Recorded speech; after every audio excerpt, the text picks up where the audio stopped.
Well, good afternoon, friends.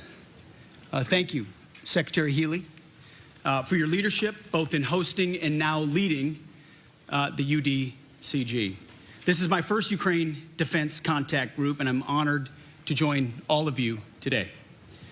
And I appreciate the opportunity to share President Trump's approach to the war in Ukraine. We are at, as you said, Mr. Secretary, a critical moment. As the war approaches its third anniversary, our message is clear. The bloodshed must stop, and this war must end.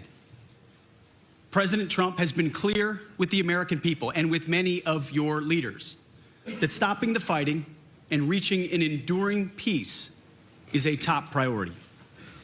He intends to end this war by diplomacy and bringing both Russia and Ukraine to the table.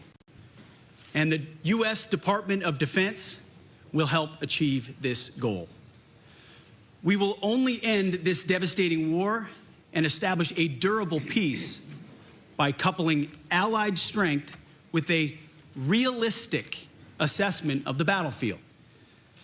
We want, like you, a sovereign and prosperous Ukraine.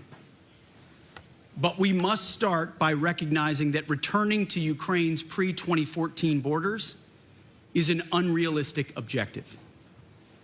Chasing this illusionary goal will only prolong the war and cause more suffering.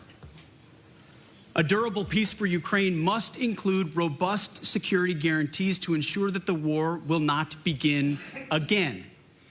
This must not be Minsk 3.0. That said, the United States does not believe that NATO membership for Ukraine is a realistic outcome of a negotiated settlement. Instead, any security guarantee must be backed by capable European and non-European troops.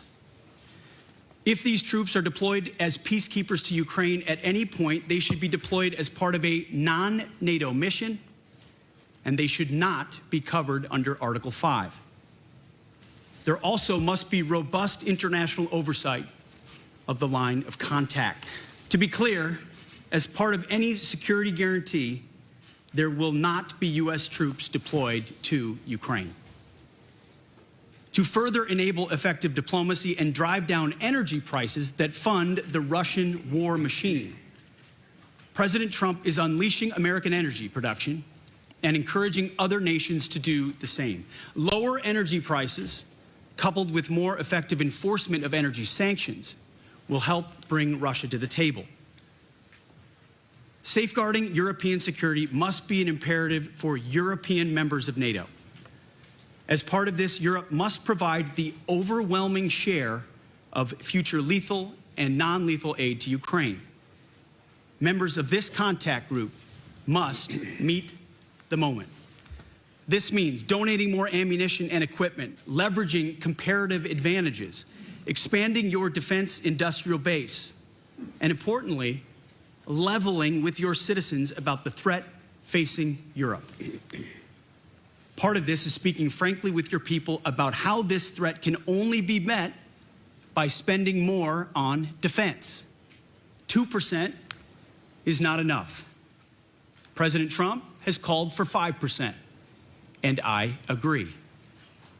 Increasing your commitment to your own security is a down payment for the future, a down payment, as you said, Mr. Secretary, of peace through strength. We're also here today to directly and unambiguously express that stark strategic realities prevent the United States of America from being primarily focused on the security of Europe. The United States faces consequential threats to our homeland. We must and we are focusing on security of our own borders. We also face a peer competitor in the communist Chinese with the capability and intent to threaten our homeland and core national interests in the Indo-Pacific. The U.S. is prioritizing deterring war with China in the Pacific, recognizing the reality of scarcity and making the resourcing trade-offs to ensure deterrence does not fail. Deterrence cannot fail for all of our sakes. As the United States prioritizes its attention to these threats, European allies must lead from the front.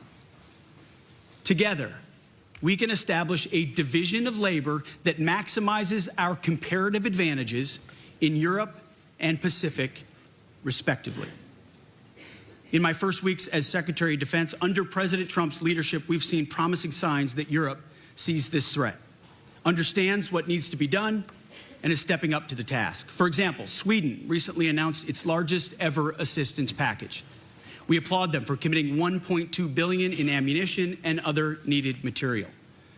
Poland is spending 5% of GDP on defense already, which is a model for the continent.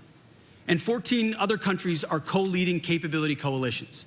These groups are doing great work to coordinate Europe's contributions of legal assistance across 8 key capability areas. These are first steps. More must still be done. We ask each of your countries to step up on fulfilling the commitments that you have made.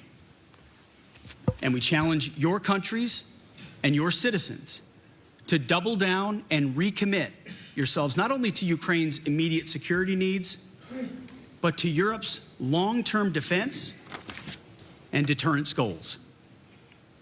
Our transatlantic alliance has endured for decades, and we fully expect that it will be. This won't just happen. It will require our European allies to step into the arena and take ownership of conventional security on the continent. The United States remains committed to the NATO alliance and to the defense partnership with Europe. Full stop. But the United States will no longer tolerate an imbalanced relationship which encourages dependency.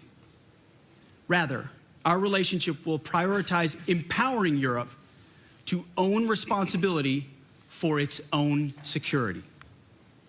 Honesty will be our policy going forward, but only in the spirit of solidarity. President Trump looks forward to working together, to continuing this frank discussion amongst friends, and to achieve peace through strength together. Thank you.